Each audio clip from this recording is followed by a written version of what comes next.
E o assunto é, na palestra de hoje, essa luta não é sua, mas de Deus. Nós vamos falar sobre 2 Crônicas, capítulo 20, a partir do versículo 1. E começa dizendo: e sucedeu que, depois disto, os filhos de Moabe e os filhos de Amon, e com eles outros dos Amonitas, vieram a peleja contra Josafá. Então vieram alguns que avisaram a Josafá, dizendo: vem contra ti uma grande multidão, da além do mar e da Síria, e eis que já estão em Hazazon Tamar. Então Josafá temeu e pôs-se a buscar o Senhor, e apregoou jejum em todo Judá. Primeiro que lutas todos nós teremos. Está ali. E as lutas é inerente à condição da pessoa. Ela vem para pobre, para rico, para crente, para ateu, para descrente. Ela vem para todos. Mas repito sempre, eu prefiro enfrentar as lutas com Deus do que sem Ele. Porque o meu pior dia com Deus é o melhor dia de quem está lá fora sem viver a fé. Quanto a isso, você não tenha dúvidas. Quando você e eu temos essa clareza de que as lutas virão, então nós temos os pés, espiritualmente falando, no chão. Porque às vezes nós atendemos ou somos procurados por pessoas que aquilo que elas expõem é muito óbvio. Mas você vê a pessoa desanimada, você vê a pessoa abatida, mas ela está abatida com o óbvio, com algo que Deus já alertou. O próprio Senhor Jesus falou: no mundo tereis aflições. E nós pensamos, seria ingenuidade? Seria ignorância? Que é falta de quê? De conhecimento. Porque quando a pessoa está na ignorância, ela não conhece, então, infelizmente, ela acredita em tudo que falam. Seria falta de fé? Será que ela já tem a promessa, a palavra, e está preferindo focar no problema do que focar no altar, focar em Deus? Porque a obviedade é clara. Eu tenho um problema no meu casamento.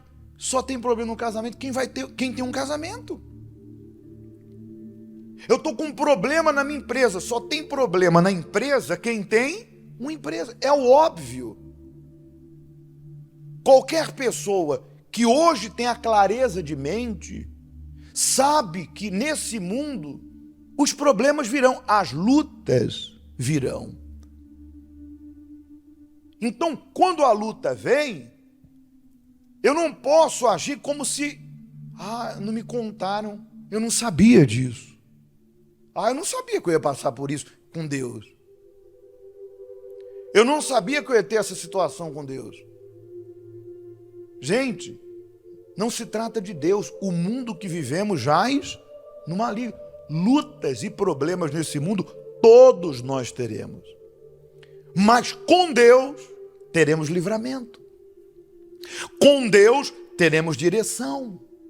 Com Deus saberemos como lidar com aquela situação com a sabedoria divina. Então, a reação da pessoa que tem essa consciência é o que acabamos de ler. É a reação de Josafá. Que se você ler a história, esse rei de Judá, ou cometeu outros erros, de meio a lutas e problemas, confiar em outras nações, em outros reis, e se decepcionou. Então, quando veio essa nova situação, ele pensou: opa, agora eu não vou errar mais. Agora eu vou confiar completamente em Deus. Porque para um homem que era rei, quando recebeu aquela notícia, ele teve medo, como qualquer ser humano tem. E é aí que está a maturidade, né? Veja que quando a pessoa tem a maturidade espiritual, por isso conhecereis a verdade e ela te libertará, a mente nova, que se refaz com o pleno conhecimento da palavra, faz a pessoa entender que o medo vem, a dúvida vem, pensamento sujo vem. E se a pessoa não é madura espiritualmente, para entender isso, ela pensa, eu estou tendo uns pensamentos ruins. Pastor, olha, eu tive um sonho, eu queria falar com o senhor. E aí, quando termina, pastor, o que o senhor acha? Senhora, eu acho que a senhora deve confiar na palavra e ignorar tudo isso. Então, esses tipos de coisa, terror noturno, pensamentos ruins, sonhos ruins, se você teve uma noite de pesadelo, acordou, ora, e amarra, e repreende, acabou. Teve uma noite, por isso que é importante, eu aprendi isso no princípio da minha fé, antes de dormir, consagrar tua noite, orar, repreender o mal, agradecer e entregar aquele sono tranquilo nas mãos de quem? De Deus. Repreende isso, está repreendido esse pesadelo, está repreendido esse sono, esse terror noturno, está repreendido. Eu não aceito essas ideias e nem vou ficar o meu dia pensando nisso. Então, quando a pessoa tem a maturidade espiritual, o pensamento, para eu chegar nesse ponto, o pensamento ruim vem, o medo, os pesadelos vêm, mas não fica. A pessoa repreende. Ela sobrepõe aquilo com a palavra. Peraí, esse pensamento está repreendido em nome de Jesus. Essa sujeira, esse pensamento de adultério, esse pensamento de dúvida, que vai dar errado, de ódio, de raiva, de inveja, está repreendido em nome de Jesus. Mas quando a pessoa não é madura espiritualmente, ela acha que os pensamentos ruins é porque ela está endemoniada, é porque ela não está liberta. A pessoa, de repente, não teve ainda essa clareza de mente para entender que, enquanto eu estiver nesse mundo, os dardos do diabo, os ataques do diabo vêm em forma de ideias negativas, pensamentos sujos. O que eu tenho que fazer? Mergulhar naquilo? Ficar imaginando? Navegando com Satanás? É mesmo, né? Não, está repreendido. Como diz a palavra, tudo que é puro, tudo que é de boa fama, tudo que é verdadeiro, ocupe a minha mente. Está repreendido. Não aceita essa ideia. Não aceita essa sugestão. Essa tentação está repreendida. Josafá teve medo. E o que ele fez diante do medo? Se entregou? Na hora que o medo veio, ele já sobrepôs o medo fazendo o quê? E se pôs a buscar ao Senhor. Ele colocou a fé, Deus no meio daquela situação. Senhor, me ajuda. E o que ele fez além de buscar? Apregou um jejum. Ou seja, ele não apenas orou, como vamos ver daqui a pouco, mas ele abriu um jejum em toda a nação, porque há poder no jejum. E aí ele continuou, está aqui, ó. E Judá se ajuntou, que era nação, ele era rei, para pedir socorro ao Senhor. Também todas as cidades de Judá vieram buscar o Senhor. Fez a coisa certa. E pôs-se Josafá em pé na congregação de Judá e de Jerusalém, na casa do Senhor, diante do pátio novo. E aí diz, olha, e disse, Senhor, Deus de nossos pais, porventura não és tu Deus nos céus? Não és tu que dominas sobre todos os reinos das nações? Na tua mão não há força e potência, e não há quem te possa resistir? Nosso Deus, porventura não julgarás, porque em nós não há força perante esta grande multidão que vem contra nós, que eram os inimigos, e não sabemos o que faremos, porém os nossos olhos estão postos em ti. Veja que ele se humilhou. Imagine um rei dizendo perante todo o povo, eu não sei o que fazer. Porque hoje em dia aí no mundo, as pessoas, elas não querem mostrar fraqueza e querem se mostrar forte diante das situações que muitas vezes já estão perdidas ou fora do controle, mas por orgulho ou simplesmente por uma questão ética, elas querem mostrar um perfil que lá no fundo não tem. Nós sabemos que é diferente, porque se elas conhecessem Deus, penso eu, fariam o que fez Josafá. Ele não se importou com o seu título de rei. E perante a sua família e todo o povo e toda a nação, ele admitiu: eu não sei o que fazer, mas os meus olhos estão no Senhor. Há pessoas que erram por não conhecer a palavra. A palavra não diz que o humilhado será exaltado. Não. A Bíblia diz que os que se humilham diante de Deus serão exaltados. Porque às vezes a pessoa está lá comendo pão que o diabo amassou, passando por uma situação que ela provocou, porque ela não se humilha diante de Deus. Então ela não perdoa. Então você que está humilhado por não perdoar vai continuar humilhado. Porque ela não se corrige no seu erro. De repente tem um problema na empresa, um problema com o familiar, um problema consigo própria, com a própria família, por causa de algo que ela não quer reconhecer. Abandonar um vício, uma mania, o orgulho, a vaidade, um sentimento. E é óbvio, se eu planto o que não presta, está lá escrito que eu vou colher o que não é bom. E aí a pessoa está lá colhendo o fruto dos erros, que ela tem consciência que precisa mudar, e aí está sendo humilhada pelo problema, e ela diz: os humilhados serão exaltados. Você está todo errado, ou toda errada. Pelo contrário, se eu não me humilhar para fazer o que Deus me pede, mesmo aqui dentro, carregando uma Bíblia, eu vou ser humilhado. Porque a promessa tem uma condição para se cumprir. Qual é a condição? Que eu carregue ela embaixo do braço? Que eu conheça a Bíblia? Que eu leia todo dia? Que eu pratique ela. Então imagine um rei admitir: olha, Deus, eu não sei o que fazer, mas os meus olhos estão no Senhor. Nos ajuda. Então há momentos que você tem que admitir. Se precisa pedir perdão para alguém, peça. Errou, porque todos nós somos humanos, com alguém: olha, fulano, me desculpa, eu falei, eu fiz o que não deveria, me desculpa. Se você precisa voltar atrás em algo que você começou e não deveria, ou que você falou e que não deveria, volta atrás. Entenda, Deus não vai fazer o que eu tenho que fazer. E o que eu tenho que fazer é fazer as coisas certas. Compreende? Deus vai fazer o sobrenatural, como vamos ler agora. Deus vai fazer o impossível. Deus vai fazer o milagre, o extraterra. Mas o que está à minha mão, perdoar, trabalhar, obedecer, ser um bom pai, um bom marido, um bom funcionário, um bom patrão. Isso não é dever de Deus, é meu. E para concluir, por isso que eu digo, a história é muito grande. Mas é forte, não é? E aí, ele se humilhou, repito. Humilhai-vos debaixo da poderosa mão de Deus e ele te exaltará. E por ele se humilhar, e disse: dai ouvidos, ó todo Judá. Aí veio a resposta, depois da oração, do jejum. Por isso que eu digo, quem planta, colhe. Pode ser que não seja no nosso tempo, mas não deixe de confiar no que você tem feito, e fez e tem feito.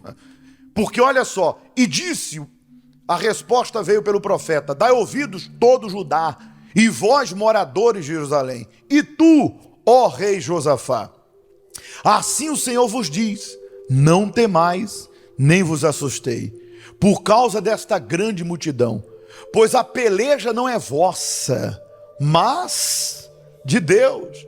Amanhã descereis contra eles, e eis que sobem pela ladeira de Ziz, e os achareis no fim do vale, diante do deserto. Está ali, ó, Jeruel. Olha só, nesta batalha não tereis que pelejar.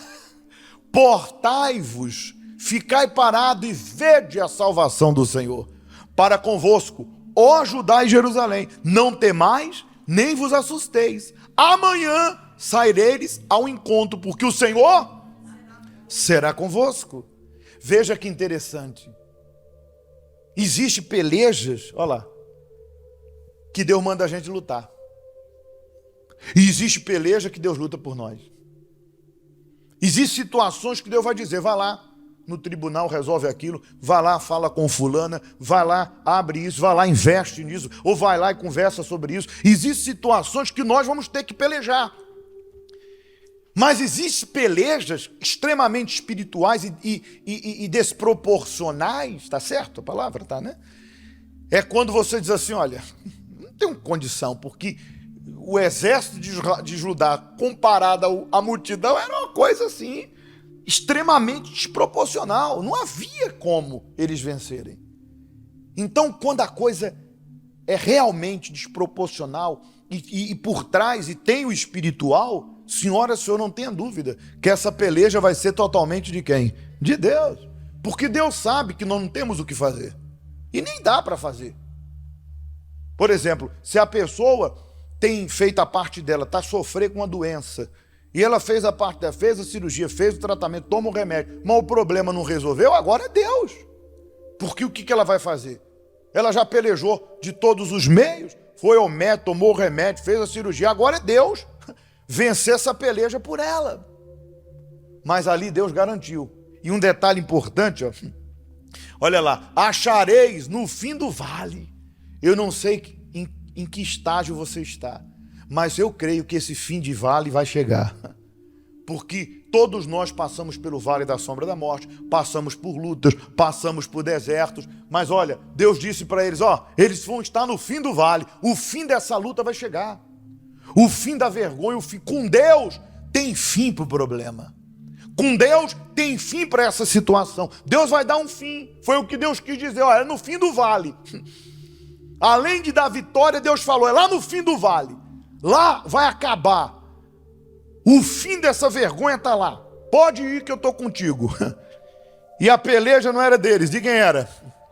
Não vos assustei. A peleja não é vossa, mas é minha. E quando que a peleja é de Deus?